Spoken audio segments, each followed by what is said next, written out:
que no se ha vacunado de la forma correcta, pero además no han sabido plantar cara al Gobierno de España, eso ya se lo he explicado antes, para reclamar lo que nos correspondía, porque en Aragón se están recibiendo menos vacunas de las que nos correspondían. Le guste a usted o no, es que esto es así. El Gobierno de España ha decidido no dar todas las vacunas que nos correspondían a nuestra comunidad autónoma. Eso es así, le guste a usted o no le guste. Etapa 3, resto de grupos prioritarios. 2 puntos.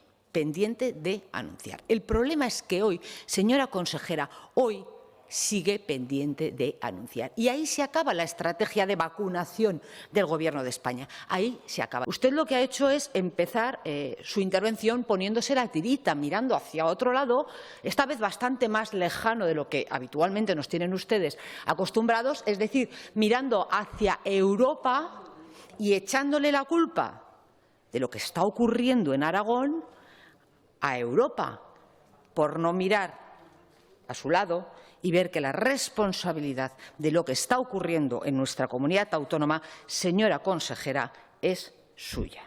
Falta un protocolo claro, falta una estrategia de vacunación clara y esa falta de claridad es lo que hoy nos está trayendo, los problemas que nos está trayendo.